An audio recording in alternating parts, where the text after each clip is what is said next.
Hello, good evening. Hello, Betsy. Then welcome to class. Thank you. Mhm. All right, so let's give a couple of minutes more and see who's there. Okay.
All right, guys. So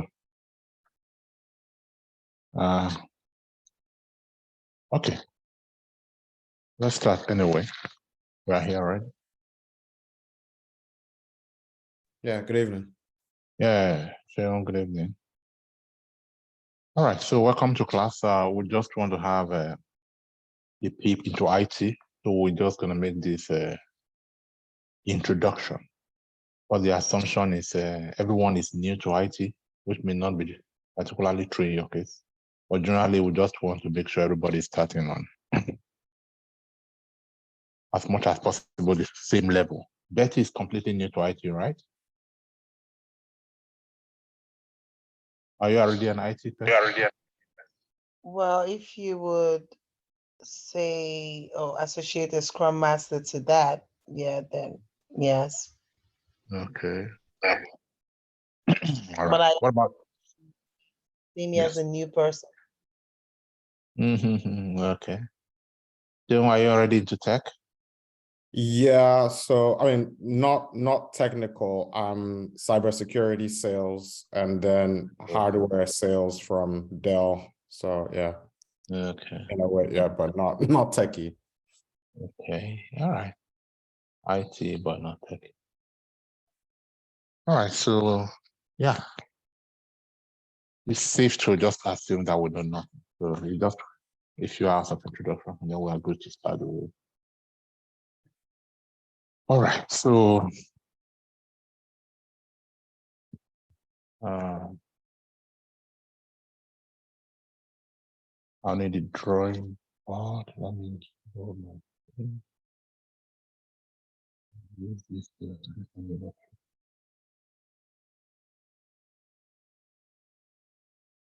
All right, so guys, let's go. So this whole concept of IT starts with what we call IT network. And there is an arm of IT actually called networking. So that is the basis on which we build this technology, this tech called information technology. And if we start with a single computer, for example, and I represent a single computer by that. Are you sharing your screen? Because I guess we can't see. Oh, we are not seeing yet. Oh, give me 1 second. I'm supposed to be sharing.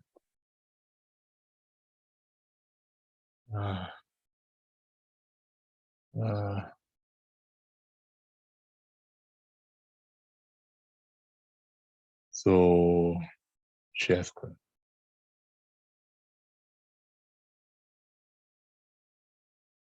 All right. Can you see my screen? Yeah. Okay. So if we represent a single computer by that, and that's you right there sitting, and then you use your computer for word processes, spreadsheet management, presentation, and all of that. This by itself is almost useless these days as a standalone. So we call this kind of situation standalone computer. It becomes useful only when you connect this computer to other computers so that they can share resources. So you could have one more computer there and maybe another computer here, and so on and so forth. 300, 700, 1,000 computers. When you have this scenario of connecting multiple computers together, what's the goal? So they can share resources. What do you mean by resources? For example, you have that, you have that, you have that. So that through this link, this computer is able to share whatever it has with this computer and this other computer through, for example, a switch. SW4. Then we call this entire scenario, this whole computers working together, sharing resources. We call it network. So compared to standalone computer here, what we have now is a network of computers, computer network.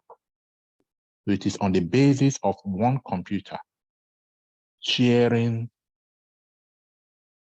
resource.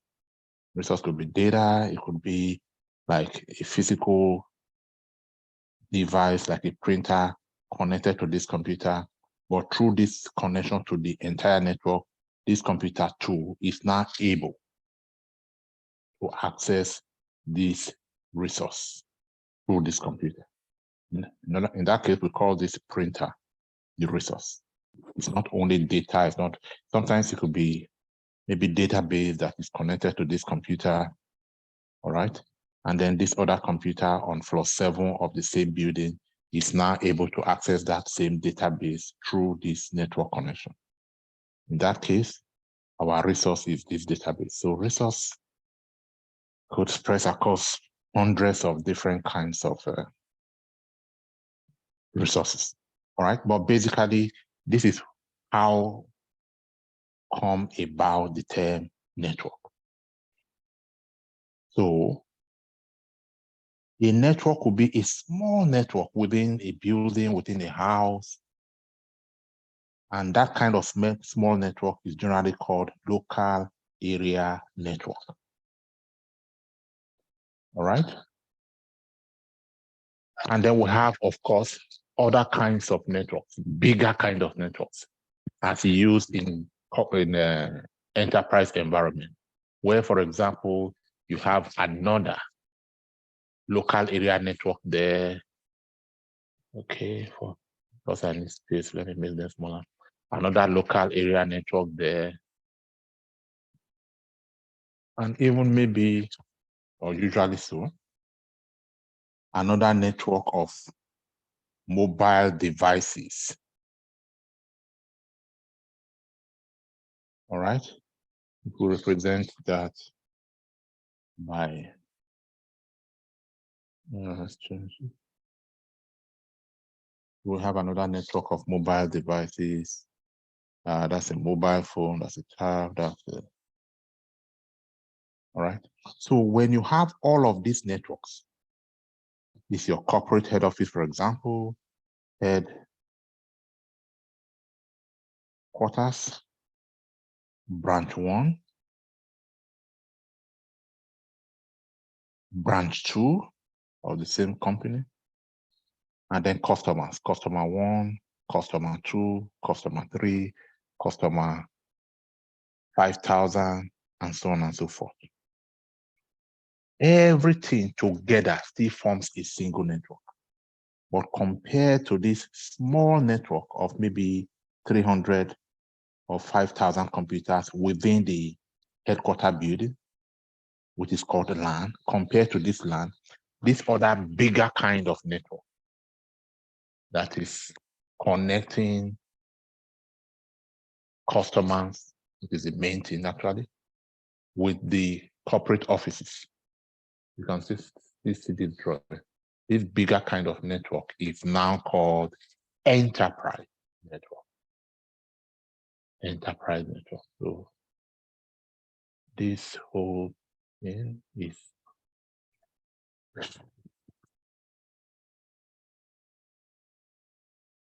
enterprise network.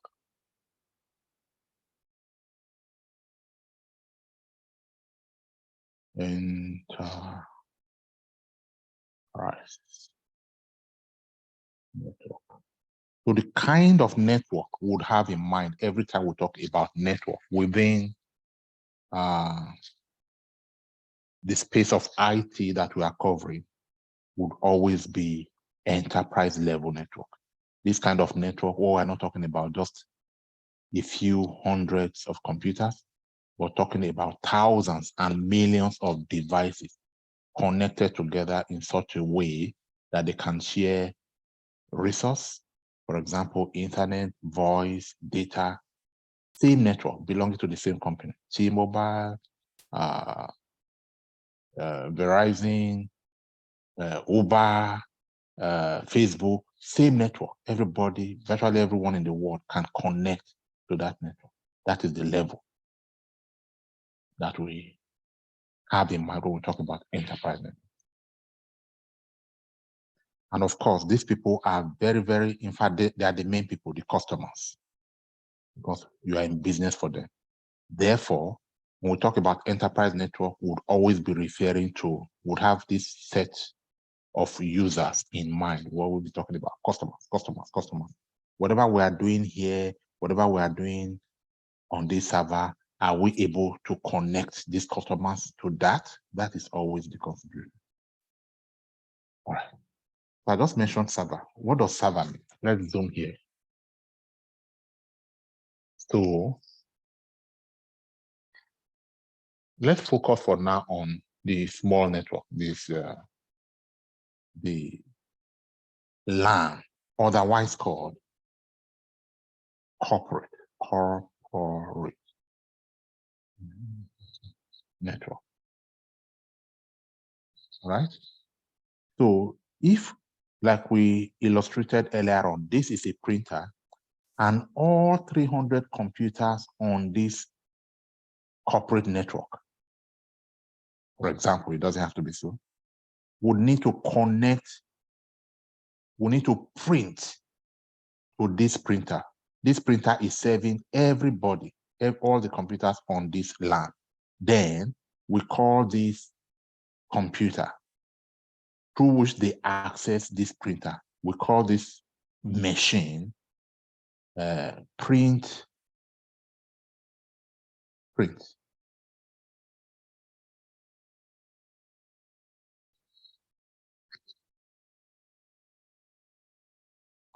server. We know the meaning of server now. The machine, the computer that has the resource that other computers are accessing. In that case, when this is the print server, these other computers that are depending, that are connecting to this computer to access this resource, they are called clients. Clients. So that is where the term client-server relationship comes from. But it could turn around the other way, because we said this is a database, right?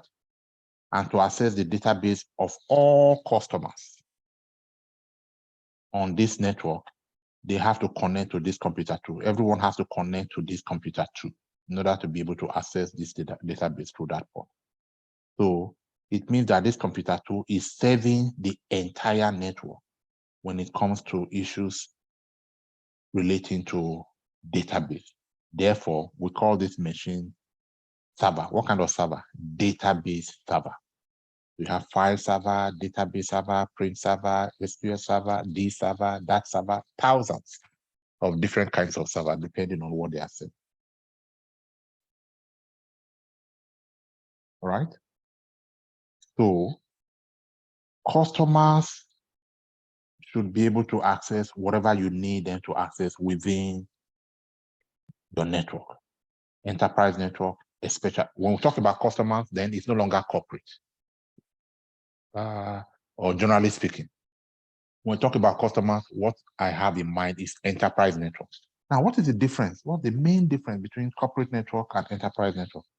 Is it just, yeah, one main and obvious difference is that corporate network is small, a small kind of network, relative to enterprise networks that are big.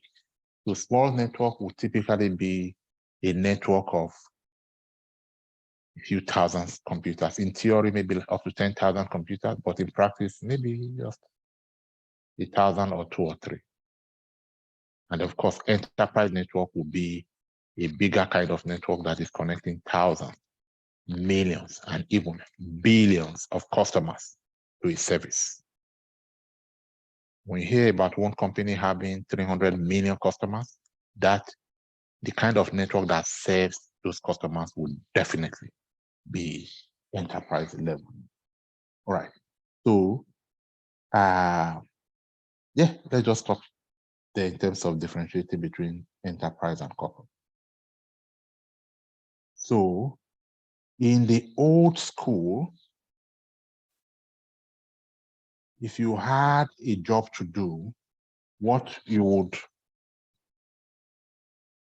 have done in the old school would be to rent a place, buy computers, set up in your hall, right? So you have a hall, you set up you employ computer engineer, networking people, they lay cables, they set up, and then you spend so much money to buy physical computers, set them up. And then when they are ready, you now come and say, okay, what do I need this computer for? Because you've set up the network already, you can now get the data. If, for example, what you want to do is analyze data, you can now get the data that you want to analyze, put them in a drive, connect them to this computer, and then use this computer. Of course, if you leave this computer alone by itself to do the work, it might take like 3 months or even years to complete. So you want more computers on the job. You connect as many computers as possible on the network so that they all have access through networking to this job.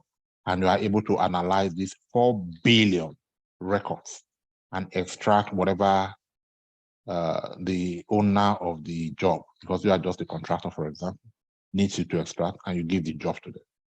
But that is old school. So what is the new way of doing this?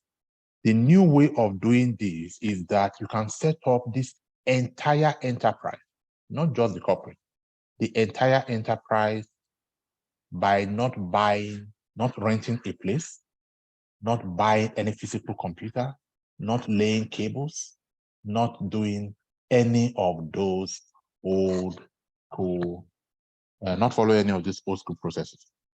what you could do, what is in vogue now is that all of these resources have now been made available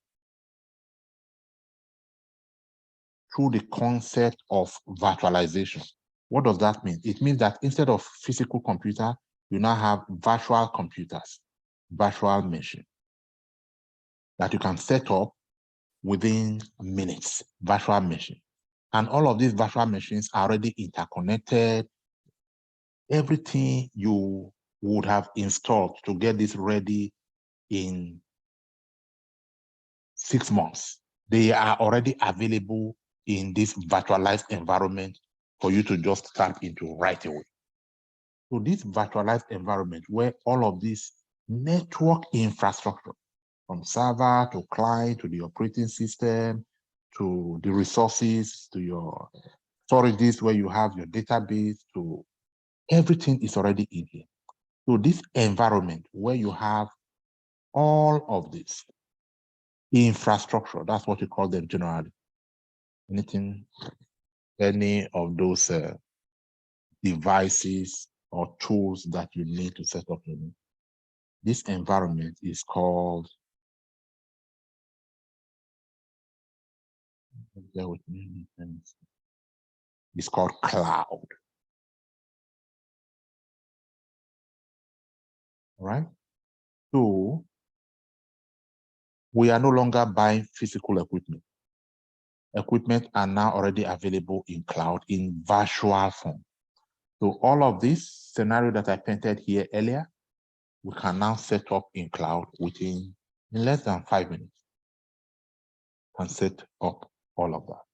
So enterprise networks have moved or are moving from being physical environment, physical networks where you need people to go physically to the premise to work, to virtual environment where you can be anywhere and connect to your cloud and still be able to access not just your own network, but hundreds of other services in cloud that have been prepared to integrate with your network so that work will become really, really easy, really, really fast, really, really enjoyable.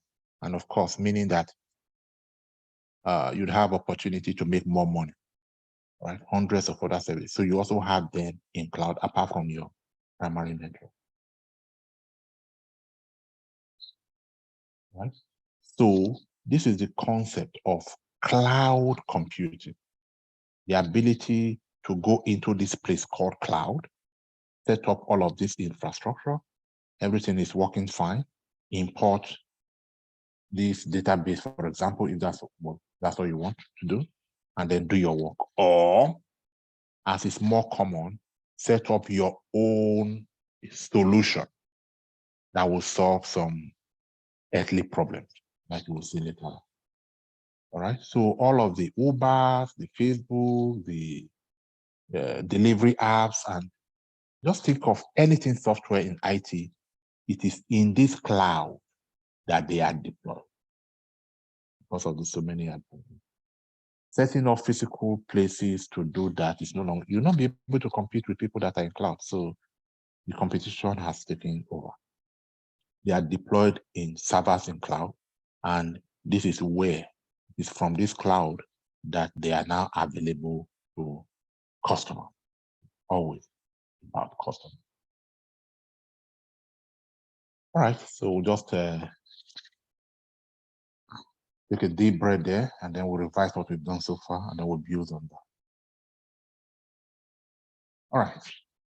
Do you know what we mean by standalone computers or standalone devices generally? Even though I keep saying computers, they are not limited to computers, to the mobile.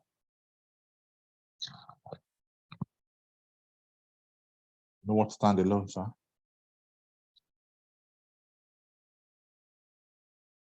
Yeah, I need you to contribute now.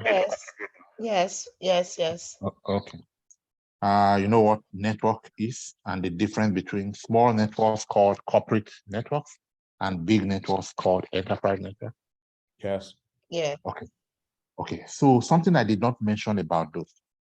For corporate networks like this, generally software that you need to manage the servers, specifically the servers, and by extension, the entire network.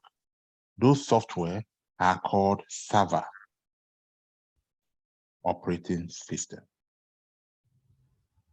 So for corporate network, the work of managing the entire devices making up a corporate network can be done by Windows Server.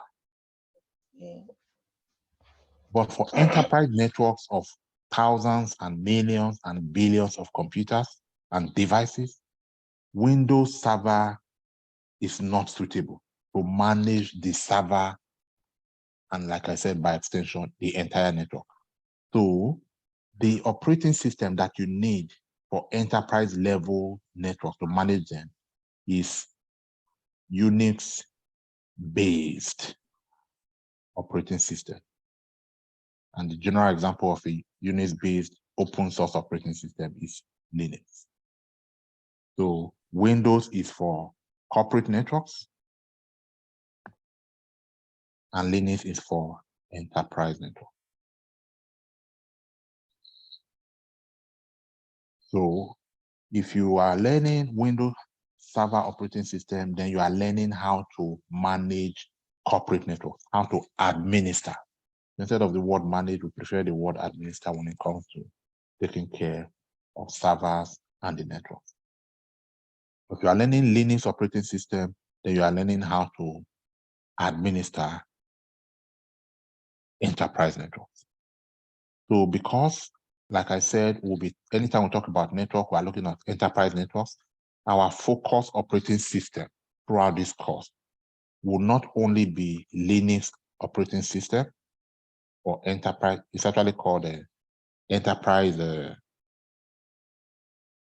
operating system. Would also go ahead to learn how to use Linux to manage servers for enterprise network. Therefore, a Linux person is paid more than the Windows administrator. Okay. So Windows-based networks are generally referred to as corporate networks. True or false? True. True. Okay. Whereas Linux-based, when talking to me and you are saying Linux operating system, I know for sure that you are referring to enterprise level networks. Okay.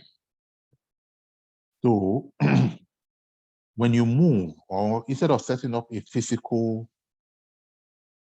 what is the alternative to setting up a physical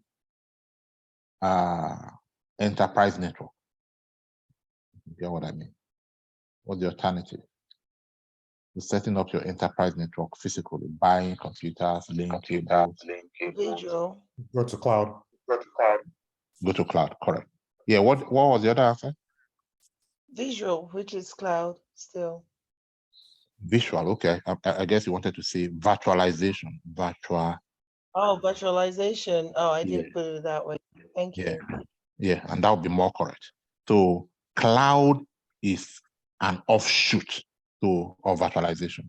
So the general concept, when I mention physical, the alternative is virtualization, and then cloud is an offshoot. It is also possible to not necessarily go to cloud, even though that is highly recommended, for you to be able to set up your own virtualization environment that will imitate cloud, and then you can have all right? So that is why I said the concept is more correct than the specific, even though they are both correct, right? Specifically cloud, but generally the concept of virtualization will present the alternative to doing this. In terms of price, it's almost like a few dollars compared to thousands of dollars in the actual implementation. All right, so far you are doing good. You have so when I need to set up a network, I need network components to be able to do that. I need servers, whether they are physical or virtual. I need cabling, I need my switching system, I need, what is the general term for all of these components that I need to put together to form a network? Networking. The result is network, and the concept is networking. But what this computer, server, switch, maybe router, even though you don't know the meaning yet, operating system, to put all of this together to form a network, I need to put them all together. So this list of components and the services and tools that I need to put together to form a network, what's it called?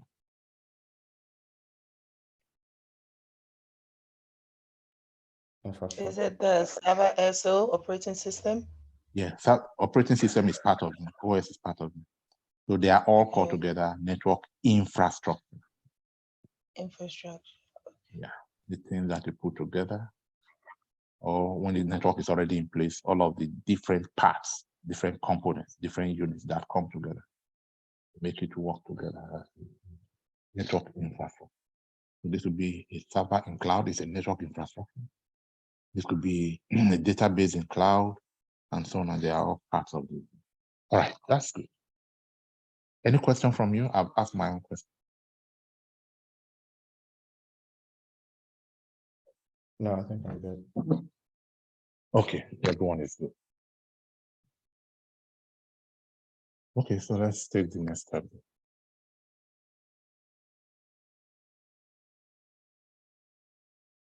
So now, to work with what you know, I mean, when you become an IT person, this is what your work is going to look like. This is how the workflow is going to look like.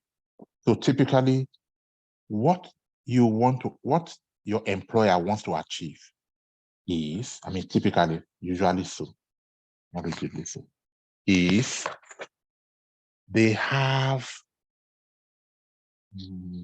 okay, so they have your employer has customers, at least potential customers, thousands, millions, billions of people out there waiting for the launch of what are you launching? This app called Uber. I mean, there's no need to be too creative. I just use an existing. All right, so you've advertised this, you have done your marketing, I mean, your market research, and you are sure, a lot of people are just waiting for you to launch this product, and they are ready to, just like waiting to queue for the latest iPhone, they are ready to hook up. All right, so you have all of these people as customers waiting. And then when you launch your product, when you launch your solution, generally this solution will come in the form of software that can be downloaded and used from a mobile phone. What do you call that kind of software? Application. So generally it will come in the form of app. All right, so you are going to deploy your app into this environment once it's ready. So let us say this is your app that you have prepared, and then you let me change.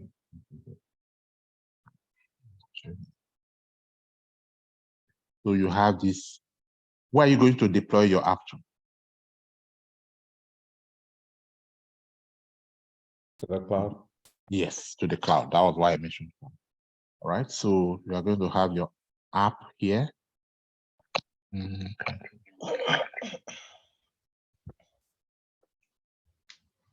All right, so your app is somewhere there in here. And then these people with their mobile phones,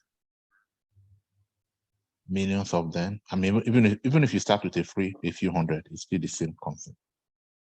So they are now able to connect to cloud, your server, and they're able to access your server. I mean, your application. So this is how it flows. So this is cloud. and you needed to set up your infra in cloud infrastructure, and then deploy your application into cloud. By the way, when we say cloud, there are three major companies that have established themselves as cloud providers and literally own the market.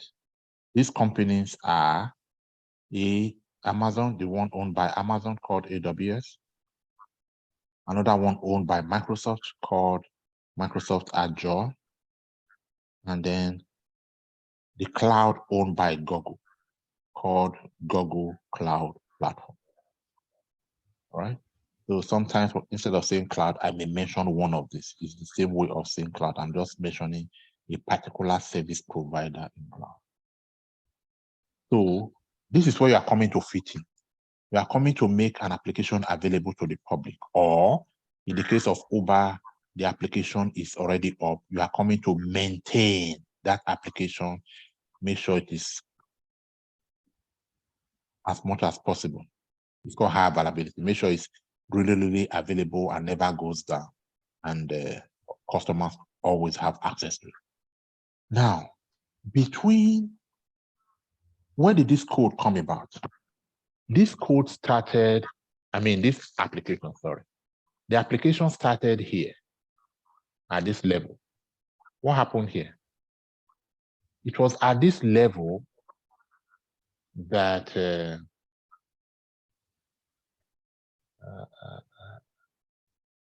don't know. So at some point before you completed this application and you deployed it, this is called deployment. Deploy. This application did not exist. At some point when the idea occurred to Bill Gates or whoever owned this application, he needed to recruit programmers. These days, programmers are called developers. He needed to recruit programmers across the globe. And then these programmers will write codes that would perform different tasks relating to the different aspects of this application. And then they would put all of these codes together in one place where it is now available as codes. So these guys are developers. What does it mean? Programmers. They're writing the codes for this idea. And then, by the way, there is somebody here that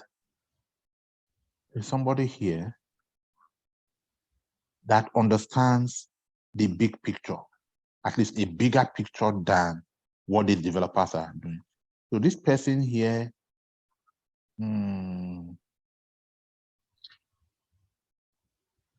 is able to break working with his own team, is able to break the whole concept of this application into tiny bits. And is able to list the bits here. And then, of course, that changes. That's dynamic. It's not really static, because once you finish this bit in 2 weeks, another bit is prioritized, and then that comes up. And then, so it is from here that the programmers, developers draw the task to accomplish. So this guy will generally be your Scrum Master. One of you said you're a Scrum person, right? Right. Okay. So does this fit your place, your current place? Well, there should be somebody before me. Before you, okay? Or Right even here? 2 people. Yes. Yeah, 2 people at least. Okay, that's right. All right? Right. All right. So who is this person? That would be the product owner. Correct. And so on and so forth. If we keep going backwards, we'll get to the owner of the business, how the original idea occurred, and a business analyst and project. Anyway, this is the non-technical part that you are coming from. Yeah. From this point now, it becomes technical. And this is our interest. So these developers will write codes, the different aspects of the codes of the application that will drive the car called Tesla. These are the developers, like in India, from Nigeria, from US, from all of them. And then they are collaborating and saving the code centrally to this place. So you have developers. What about this place? This place, once the application is ready and it is put in cloud, then this place becomes operation.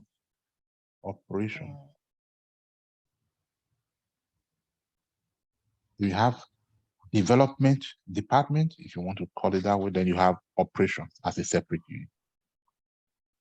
So what now happens between this code is ready? At what point is this code converted from just codes to application that people are now paying $50 to subscribe to every month? It is at this between here and here. And the other way. Here.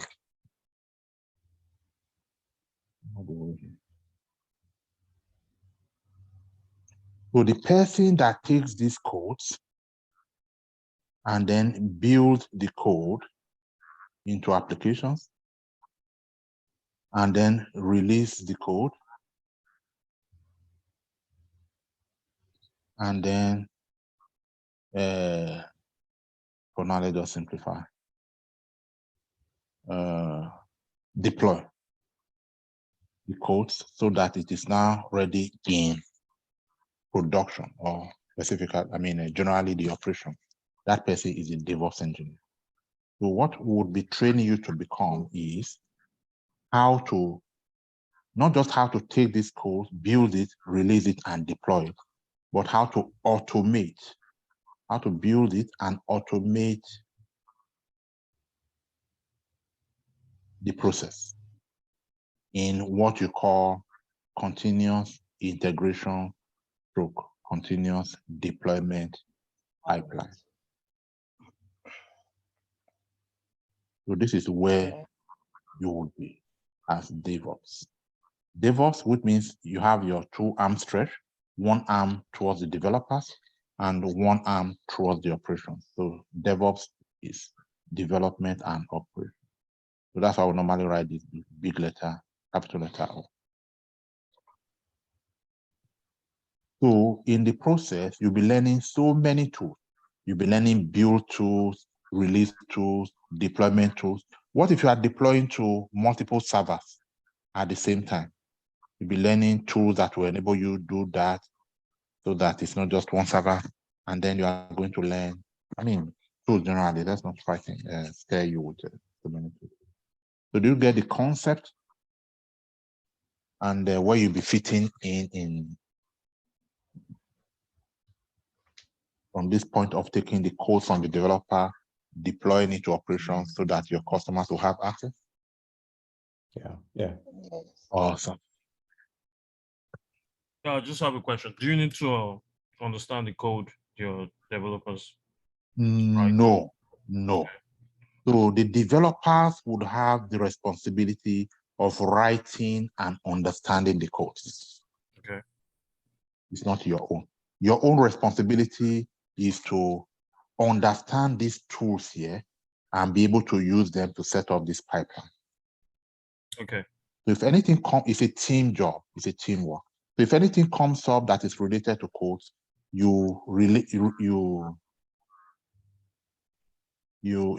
there's a feedback that goes back to them to say, well, I tried to deploy this code, it's not running. Please look at it, fix it. In fact, you can use your code to check what is wrong and your tool, and then tell them this is not wrong. Oh, okay. So if it happened here, it goes back to say, this is not running. Please check it. And then it keeps coming back until it passes this point before you now push it, automatically goes to the next level. Okay. And then in this whole process, where does your knowledge of Linux come in? Of Linux? Oh, beautiful. So in this whole process, you are going to have your own system here where you work from. Okay. So this is you sitting here, and then you are now able to control everything happening here. Okay. You're able to take codes from here and Mhm. use those. So your tools will be installed here on top of your Linux machine. Okay. So you need to know Linux to be able to manage this. All right. So Linux is the number 1 thing you must know. All right, good question. Yes, you get that. So you'll be sitting here remotely, and then because you are part of this team of developers, there are operations people, there's the Scrum person, and of course, like Betty said, other people in the background that are not technical, but watching over and seeing that the work is following the agile methodology that, there's a security person that will make sure that only people who pay, so different, it's called function, different people come together, different subject matter experts come together to form that. So it's cross-functional thing, so that only one person may not necessarily know everything, just know your part, and then do that. That's it.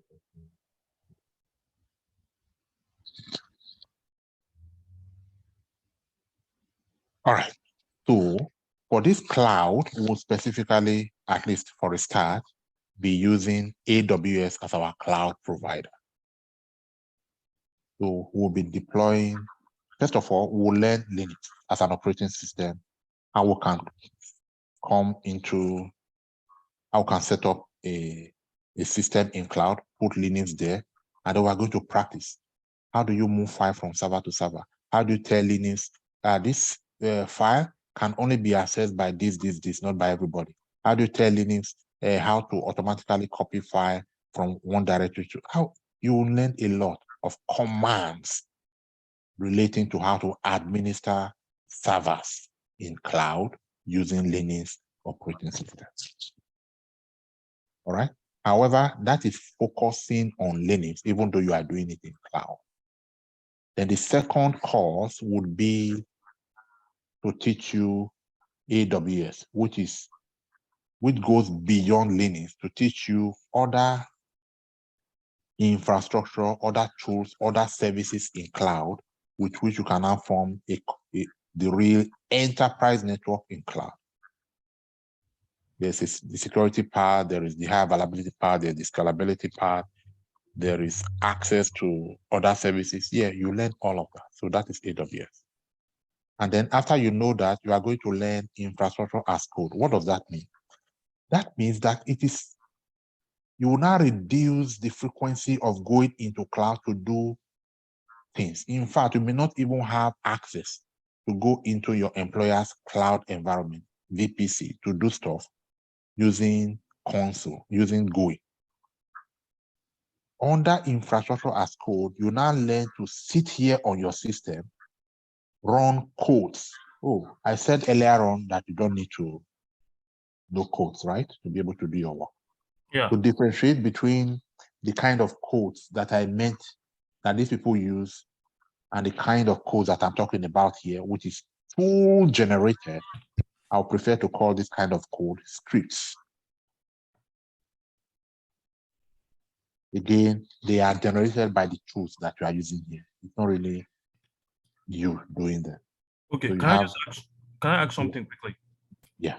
You were saying something about not having access to the company's cloud infrastructure, something like that. That you have to go through. So, Yeah, you have to go through infrastructure as code. So with infrastructure as code, you now run the script here to set up things in cloud. Okay. Is there any reason why you can't go there? Is it because you're a novice or? It's because of automation. Okay. What will take you 3 days to build here by clicking. If you run the right script in 2 minutes, it's already up. Okay, gotcha. Yeah. And then once you are able to do infrastructure as code, it is at this level now that you may need to look for a job and say, yes, I am a cloud solutions architect. But that has not covered this part. If you want to be able to do this part, then we'll now go into DevOps. We'll have DevOps 1 and DevOps 2.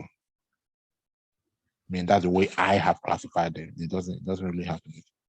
So Okay. what will teach you all of this too? How about your DevOps sec or something like that? What's the difference with that and DevOps 1 and DevOps 2? Yes. No, it's just a continuation. Part 1, part 2.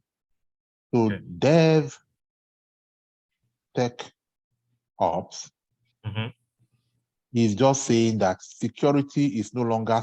So normally the way this works is when you are ready to deploy, the security department, the security guys are here waiting for your final application to scrutinize it and make sure it passes all security related tests before it is pushed into production, into operation.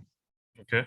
But with DevSecOps, we are saying we don't want to wait for security. Is too important to be left to just one man at the end, to one department at the end of the tunnel. There should be security should be deployed here as it relates to build. Security should be deployed here as it relates to release. Security should be is not spread across the entire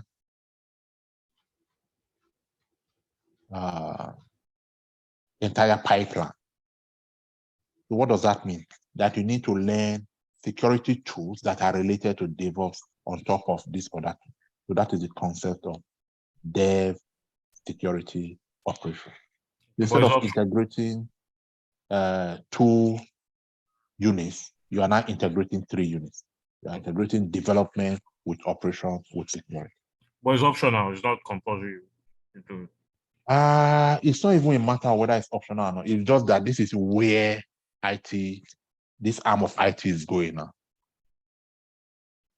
So this is where we are going. So what I mean is, while we continue to learn DevOps as it is now, in another, whether we mention it or not, in another 2-3 years, DevOps would now would have migrated completely from just DevOps to DevSecOps. Okay. It's more like preparing for the future. All right.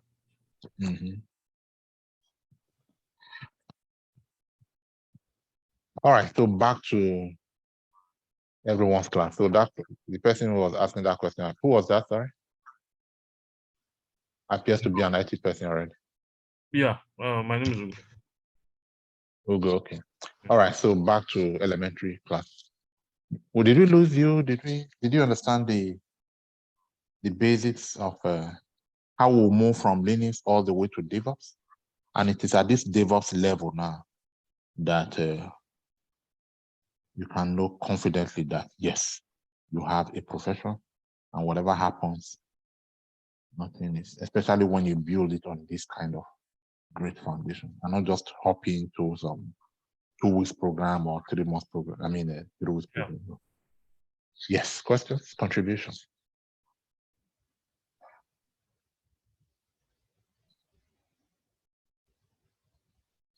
I guess we're good. Okay, good. That's good if you understand all of this. I mean, at this overview level. All right. So, DevOps as a course is voluminous.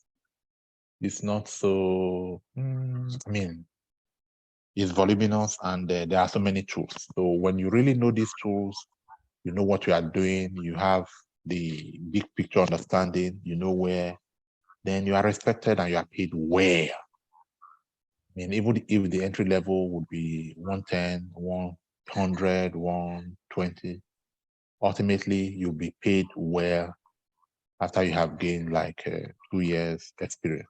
Because even if you are not paid well on one job, you could take in additional 1 more, 2 more jobs and get to good pay, as in 250, 300, which I'm sure you know is common. Now, because DevOps really involves so many tools, and then of course requires some level of focus, and then DevOps is becoming it has become a culture that has been adopted almost by all of the software development companies, or applications, like we call them, development companies. Microsoft has taken it upon itself. So you know what? Instead of you going to learn all of these different tools and being an expert after 5 months, you can actually have this scenario where all of the tools have been assembled for you in a single place. You will now have this platform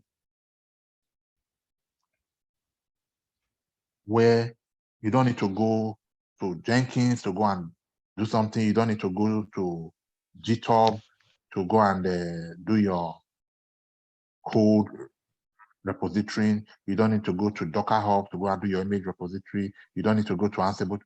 There are at least 15 different tools. So Microsoft, through its platform, through its cloud platform called Microsoft Azure, has assembled all of these tools in one place so that you can now complete your entire DevOps just sitting here on this tool without the need to go here, there, and so on and so forth. So this relatively new platform is called Azure DevOps. So it's software as a service that is relatively easier to use because it's actually almost unlike DevOps where you'll be working from, traditional DevOps, where you'll be working from Linux environment, typing your commands. Here is GUI, graphic user environment, and then you are just clicking stuff and things are just, and you are wondering. So this is a simpler version of DevOps. But of course, you know that it doesn't make you so much an expert as you do here. So this new DevOps platform now is getting popular in the market. It's getting popular in the market. It's beginning to take a good share of the market.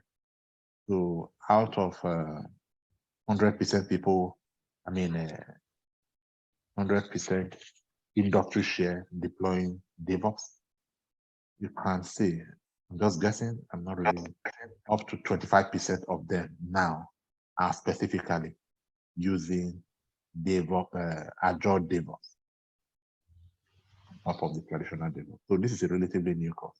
So for now, what we are doing is that we just develop this course and then we're adding it to our DevOps curriculum so that after the real DevOps, you can now learn this one on top, just to brighten your chances of, irrespective of what your employer would be using. They say, okay, you know all of those, but we actually use Azure DevOps to build our CI/CD pipeline. You also be knowledgeable. And by the way, by the time you know all of this, traditional DevOps, you know all of these tools, you will not believe me if I tell you that just 2 hours of taking you around this, you would also be able to do this. So for that reason, we may not be charging. And we can afford to deliver it free of charge because it's just the graphic user interface of what you have already done the hard way, and you already know what it is. So there's this new course, relatively, not completely, compared to the real DevOps, called Azure DevOps, which really simplifies the whole of DevOps. All right? It's not the same thing as Azure Cloud. It's just an application, software as a service within Azure, Microsoft Azure Cloud. And the name of that software as a service is Azure.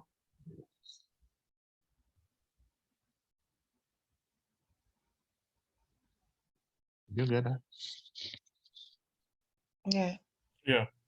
Yeah, so it will not be out of place for people to begin to say, now, you know what, that long DevOps is too, I don't want that. Just give me the simple Azure DevOps. But I really have not, because it's a new course for us. Without really understanding this concept, it's really hard for me now to just, unless I just want to take your money and put you anyway. This, in the traditional 5 months DevOps, following the route that we described earlier, that you really get to understand and have a full understanding. All right, but that's it. There's something called Azure DevOps. So, but the route we are taking is the 5-in-1 training package, where we learn the 5 courses we mentioned earlier on that will not make you a DevOps engineer. Engineer because you'll be using these tools, you'll be learning tools, software tools to build your pipeline, your CI/CD pipeline. It's just like being the engineer that builds the pipeline that connects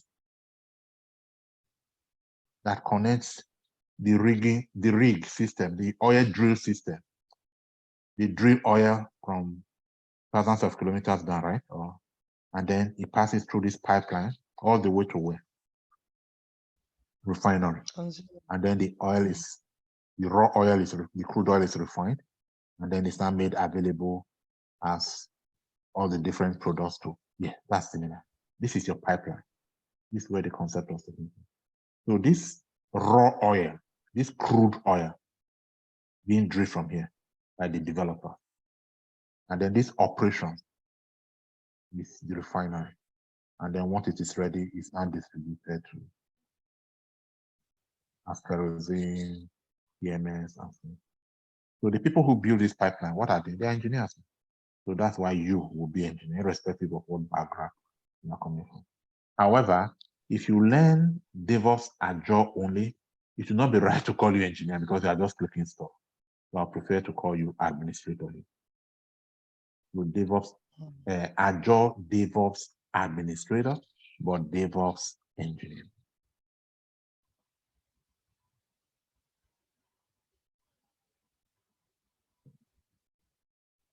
All right.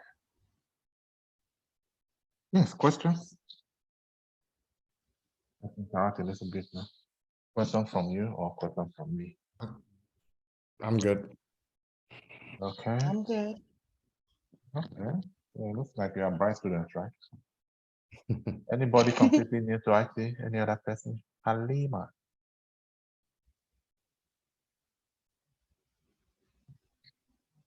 Halima, we haven't heard a word from you.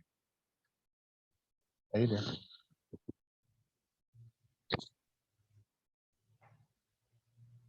Okay, so yes, that's basically the introduction. So at the end of this training, you would have learned so many tools, like we said earlier on. And then there are selected projects, about 15 of them altogether, that we will complete, more than 15 actually, but I just brought out 15, I just highlighted 15, that you complete in the course of the training. And these are projects that once you complete, there is nowhere, I mean, once you have that experience by yourself, not just watching me do it, but you also take time to do it, make mistakes, but get it right ultimately, then you would have gained enough experience from those projects to be able to pass any technical interview. All right, so they come as part of it. Is there any kind of exam for a DevOps engineer? It's not really necessary. Yes, I was going to say that. So there are many courses you would undertake, but don't worry about writing certifications for all of them. Just bother, if you would, only about this particular. Sorry? So only about AWS Certified Solutions Architect, AWS Certified Solution. Bear with me, I don't know what my architect. So this certification alone will do the associate level to get you into the field. And then once you are in the field, depending on the direction that your job role leads you, you may write additional certificate. But this one alone, associate level, associate, not associate, will do. Okay. So quick question, at what point, because I think the AWS course is the next one after this. So are you saying after, month 2, you can basically, after taking that AWS course, that you are good to go to take this, or you need to take all the 3 or 4 sessions? Yeah, I recommend that you complete the entire program. Okay. For writing the certificate. That will really So yeah, it will really help you understand, you know? And with that understanding, some questions at AWS level will just be, you know, easy. Thank you. Wow. So yes, only that certification, the weight that it carries, just that one, is enough to prove to prospective employers that yes, you know what you are doing. All certifications don't carry equal weight, but this one carries enough weight. Well, how complex is it? AWS. I know it's one of the hardest out there. Hardest compared to what? Like, how complex are the AWS exams? I heard they are very challenging. They're not really complex, just voluminous. AWS is really voluminous. So there is tendency to, and then of course you are going to practice enough DOMs and be able to pass DOMs at least 80%. DOMs are like past questions. You have like 6 rounds of past questions. You keep practicing until you're able to score minimum 80%. More like, yeah, before you now go for the life. Complex, I wouldn't say complex, just voluminous. And because it's voluminous, you just say, you know, I've covered 80% of this whole thing, let me go and try. But if you have the patience to practice those DOMs over and over, then you just go there and get it. I must confess that everybody does not get it at the first attempt. Some people try 2 times, some try 3 times. But normally we don't hear about the failures. We just hear that, oh, I passed my Yeah, that's true. yeah.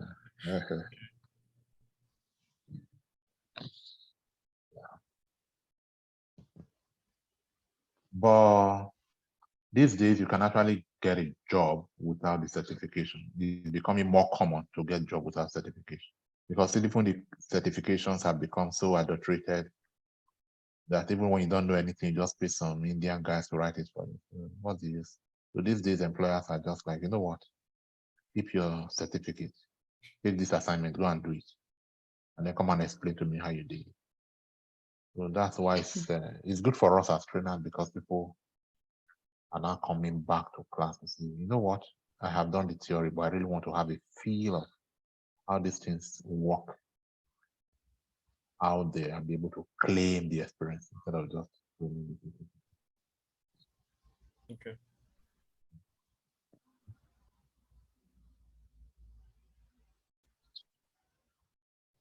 So the other people in the group, many of them would have joined the AWS class because they were not entirely. So apparently only 5 or 6 of us. I know one person that should be here. That's maybe about 5, 6 of us would remain to take this training, take the Linux, which is unusually small. Typical class would be like 20, between 20, 22. But, Small is good.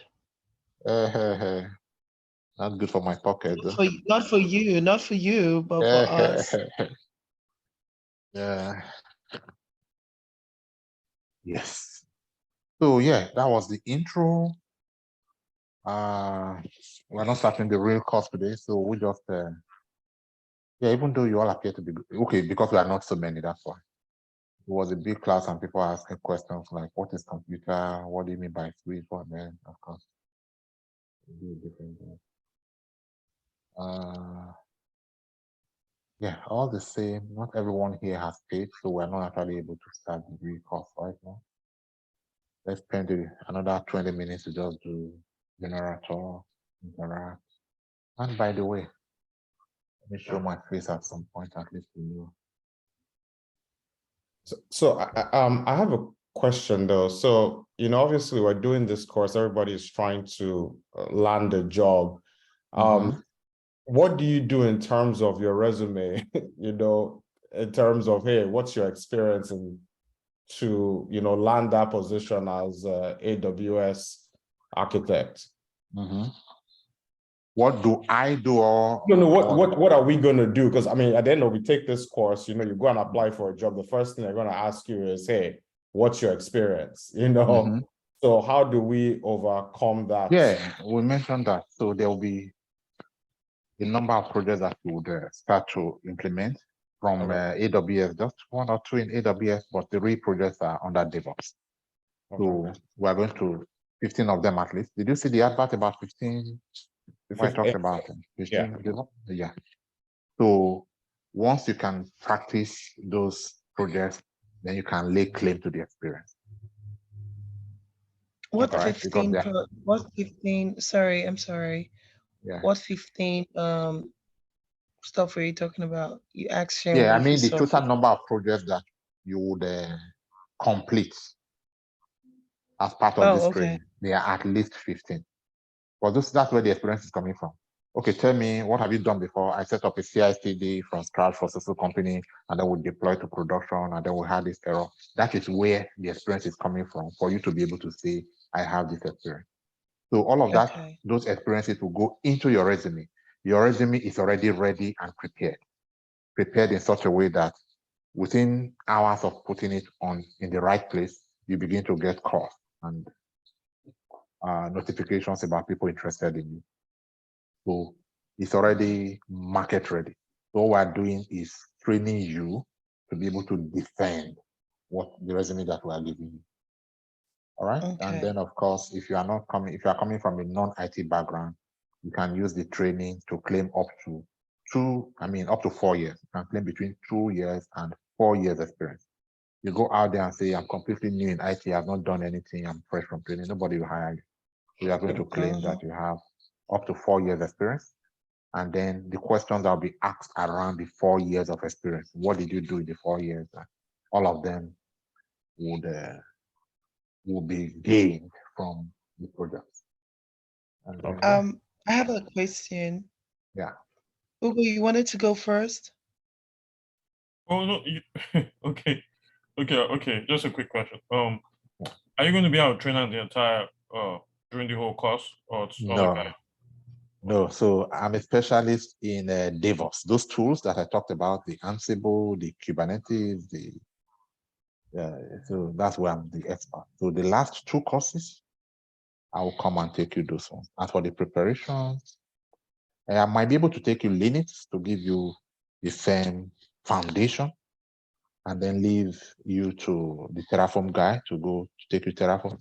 AWS first, leave you to our AWS specialist, and then he's patiently and very slowly take you through all of the services that you need to know, and then help you deploy projects. And then after that, you go to Terraform, and then the Terraform is very simple.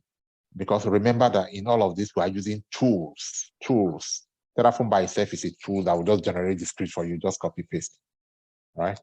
And then after you are done with that, and you are now a cloud solutions architect at that level, then you come back to me with all of those keys, and they will build DevOps.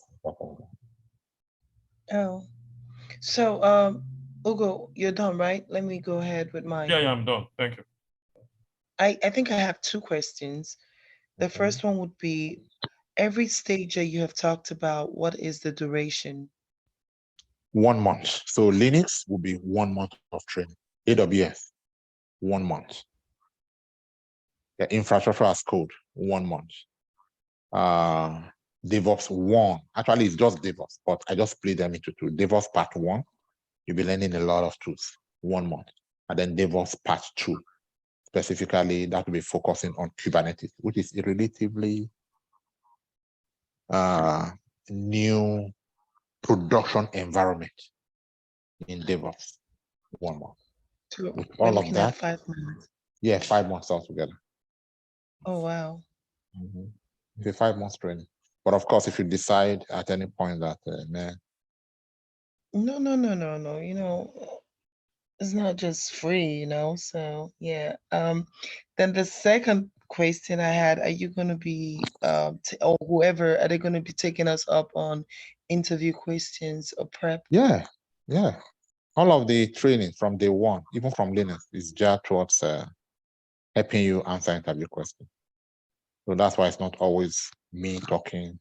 Also get feedback, and then there'll be corrections about, you didn't use that word right. This is the expected answer. And of course, we have a voluminous list of possible interview questions covering all areas of IT. I'll give you that, and then you can focus on the area of IT. For example, you can look at questions relating to Terraform if you are going for Terraform interview, and look at questions relating to Ansible if you are specific. Yeah. And then of course the resume also. So everything we are doing in training is with that goal in mind, that ultimately you want to be able to get, we need you to be able to get a job. It's one thing to deliver quality training and then we'll clap and say good, but if it does not end up with an offer letter, then I'll be out of business. So it is the fact that you get offer letter that keeps me in business. And at every stage, let's say we're done with the Linux or AWS particularly, we can start applying for jobs, right? No. While Huh? we no? No, they are not. No, there are no Linux jobs out there. There's no AWS No, job not out there Linux. I said, oh, there are no AWS jobs out like without solution infrastructure as code. architect Without infrastructure as code, you are not. So remember that I've gone. My team and I have gone on so many interviews before you, just to know what they are looking for. I don't know. That's I'm trying to figure it out. Yeah. I'm actually answering. I'm not sounding. I'm not negative about it. I'm just saying that even though it may appear like, wow, I have learned so much in AWS, let me go get a job. No. Yeah. As an AWS, as a cloud person, they require that you are able to deploy, you are able to provision infrastructure in cloud with codes. Okay. No employer is going to hire you to go into cloud and begin to use your mouse to click stuff. Yeah. Okay, makes sense. Yeah. Thank you. But once you know infrastructure as code on top of those other two, yeah, you may begin to look for work. However, you will be competing out there with people who have gone all the way to learn DevOps on top of that. So if you are good, but somebody who knows Ansible is also competing, then it's likely to win. No, I actually like the way you broke it down. That way it's easier, rather than just going straight into DevOps, you have time to, stimulate the, the courses step by step. It makes sense now. Yeah. I never know where the questions will come from, because they will ask you questions in one area and then, oh, that's good. The tendency is towards like, I must make sure there's something she does not know. I must make sure she feels something. So they'll stretch you here, stretch you there, stretch you. Oh, that's good. What about this area? Do you know something? So the more you know and the more you're able to say, yes, I know something about it, the better your chances. It's weird. I got a Save DevOps certificate before actually learning the DevOps. I went to like the skilled DevOps, and got the certificate first for that. Oh, okay. On where did you do that? I did at my job. Our job? At my job, yeah. Oh, okay. I thought you meant some certification. Okay, so. But I did the certification with Scrum.org, as Save DevOps. Oh, really? Scrum Wow. Master. Save DevOps Scrum Master. Oh, DevOps Scrum Master. Okay. Yes. So did you learn a bit about DevOps tools and how? Yes, I did, but don't ask me, don't ask me Yeah, directly. Yes, I I might know, not but I be able just, to answer. yeah, okay. I didn't know about that. So it's under Scrum, right?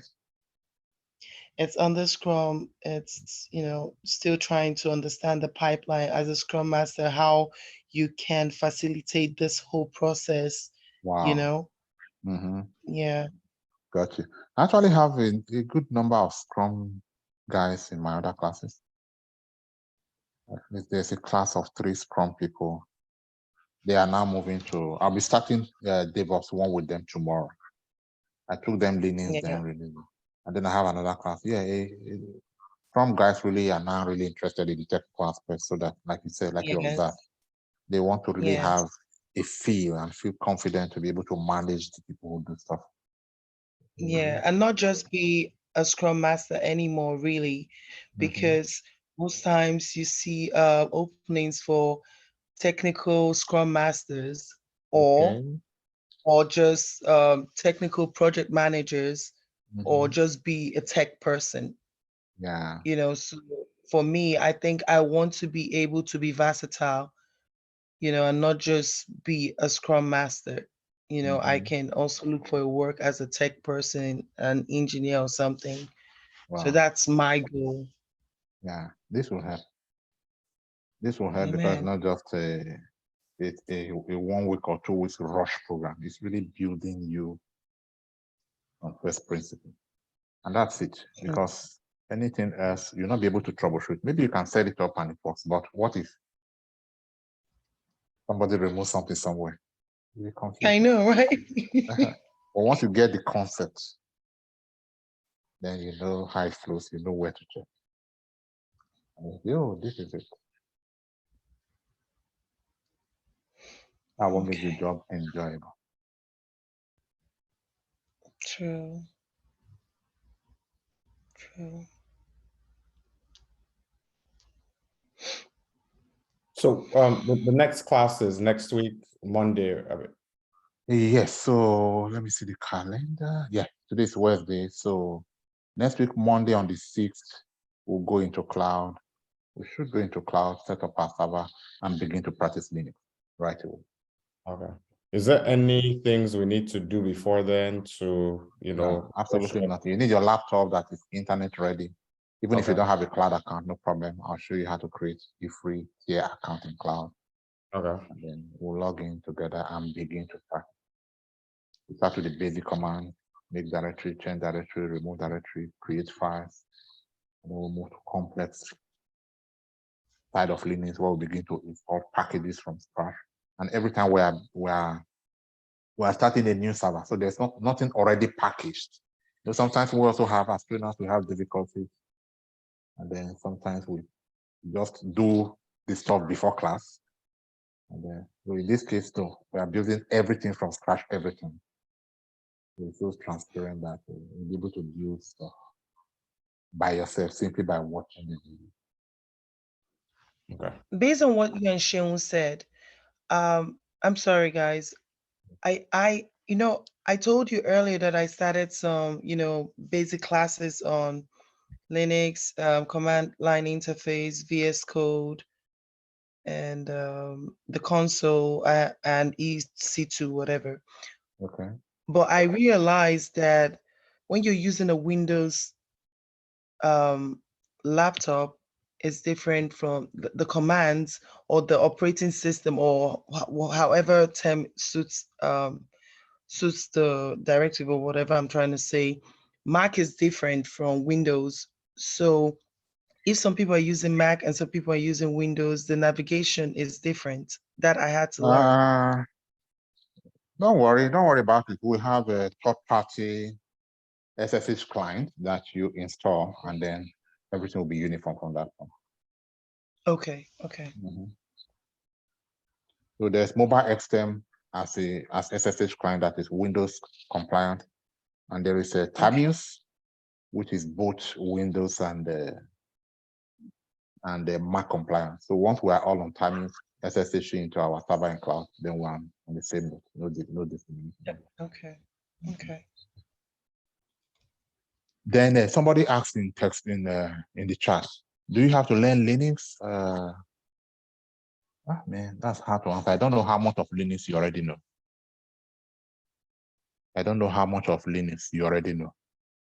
Only you can answer that question. If you feel that you already know Linux, yes, you may go ahead and join the AWS class, which is going on concurrently. If you want, I can add you to that one.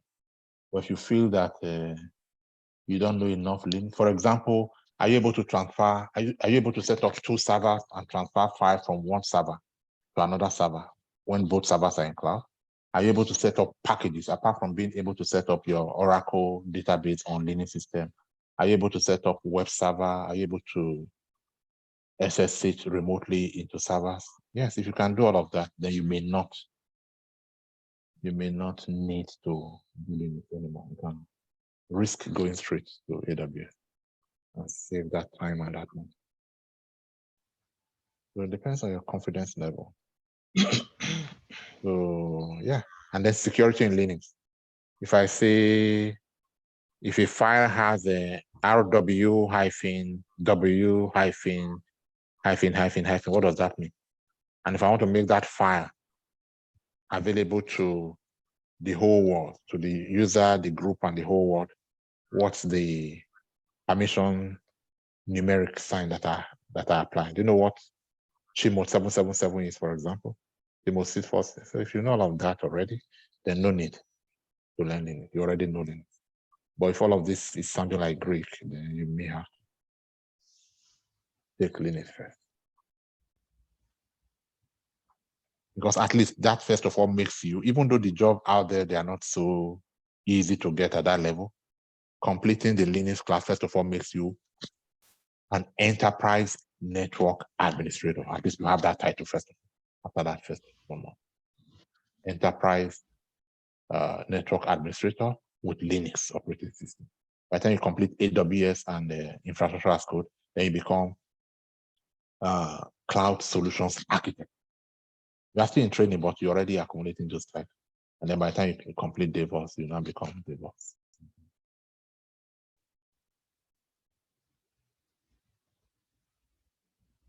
And then the resume that will be giving you at the end of the training, these things are already highlighted there that you know them. So if you do not know them, then the resume may not fit you. Because we already know what they are looking for, and then we've prepared the curriculum, the training syllabus to fit what they are looking for. And then we've extracted what they are looking for and put it in the resume. So all of this must match. Your own part is just to practice and be able to defend it. You know this? Yes. Not because I taught you, but because on top of me teaching you, you have also practiced it. You have had that hands-on experience and you've seen it work. Oh, it's working. Oh, it didn't work. What's the problem? And then take a snapshot to put it on the forum. And then we'll tell you, oh, this is what we are doing wrong. Oh, I tried it. It's working now. Yeah, that's well, it's working, it's not working. That's where the experiences are coming from. 5 months of doing that. There's somebody who just completed training, just completed. How many were they there? Oh, it was a small class too. A small class of about 7 people, just like that. So this particular person there joined completely as a novice. But the way he's practicing now, the way he's practiced in the last 5 months, wow.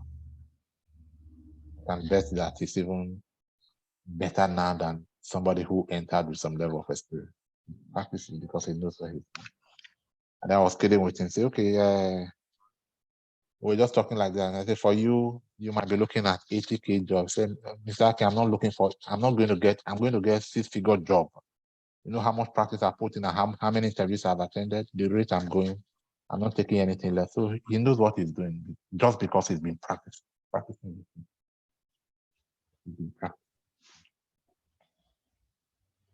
When he practices, he gets stuff wrong and then he what's up. Then comes back to say, oh, I got it. And then the team members would also contribute and say, have you tried this? Have you tried it? And then he's just moving up the ladder very, very fast. I will not be surprised if he comes back anytime from February ending. He should have completed the whole practice. Sometime around March to say, I got a job. I will not be surprised. Even though he came in as absolute novice.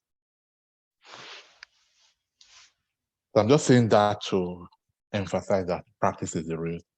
Yes, it's good to have a mentor lead you, but you need to practice on your own. So the videos are recorded and they are always available. Maybe 3 hours after training, the videos will be uploaded and then we'll share it privately with you. And even if you miss classes, the videos are not edited. Watch them all over. If you run into issue, watch the video. What did he do there? Then if it's still not clear, bring it to the support forum and then we'll help.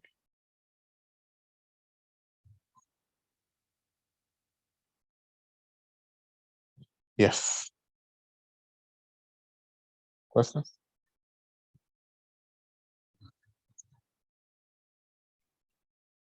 I think I'm good. All right. So yeah, that's about it for today. We've done an overview. Your class, at least. I know that your class does not. We are not really completely new to it, so that's no problem. All right. So yeah. So Monday's session, is it 3 hours? Going forward, is it 3 hours? No, Linux will be 2 hours, just to Okay. take it easy with you. However, AWS is very voluminous and will be 3 hours. Okay, so Linux, so it will be 6 to 8. 6 to 8 my time, yeah, Texas time, yeah. Okay. 6 to 8 to 2 hours. And then we'll cover. And then let me just show the person who asked that question. Let me show you our Linux manual so that you can maybe helps you make up your mind if you already know Linux. Linux, file administrator.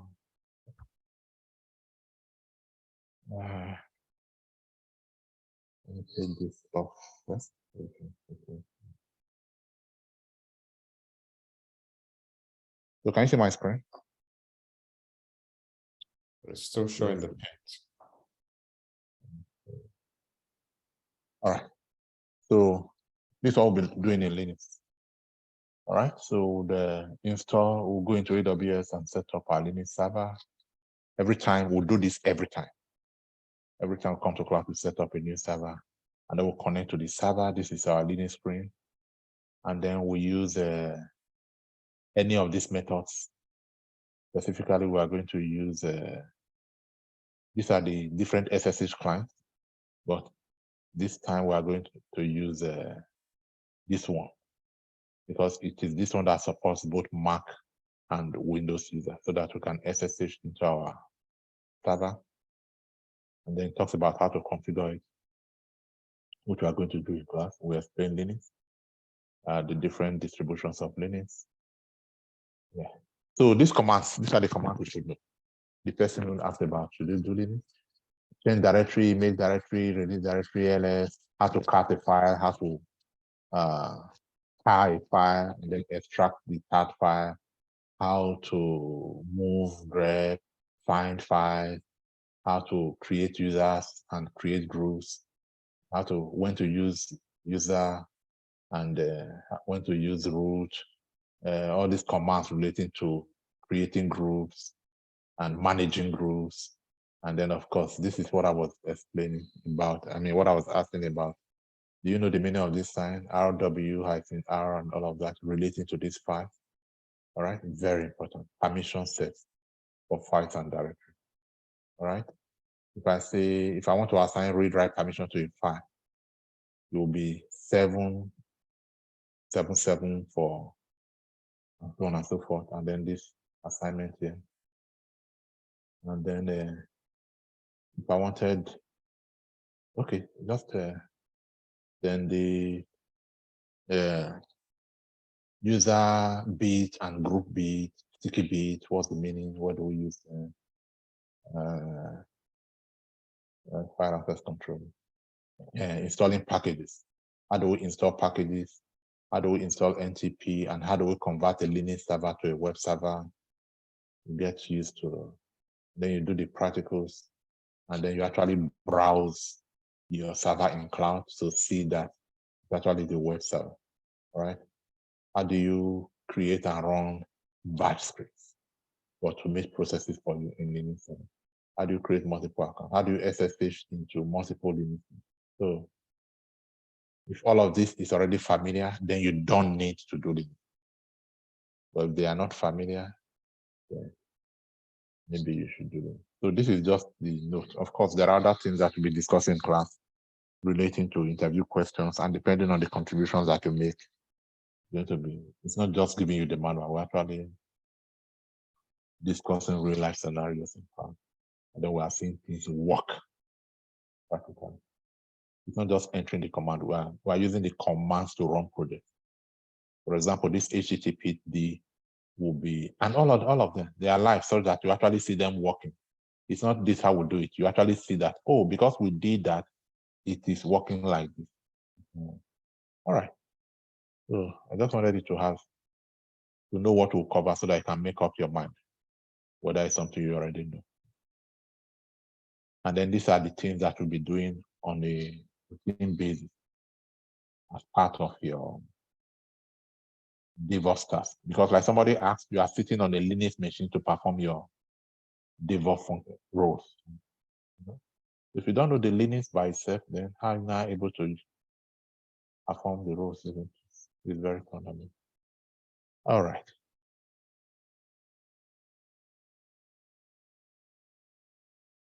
All right, guys, there's no need to take more of your time if all of that is good. Then it will be Monday, 6 p.m. It is likely that I would be here to take you. If you, yeah, I would just 4 persons. It would either be me taking you Linux or somebody else, but it's likely to be me. It's likely to be, I'm likely to be a trainer. Yes, Hadimat, you can. All right, guys, are you okay? Yes, thank you very much. Thank you, everyone. Thank you. Bye, guys. Thank See you on you. Monday. All right. Bye, everyone. See you Bye. Monday. Everyone. Bye. Everyone.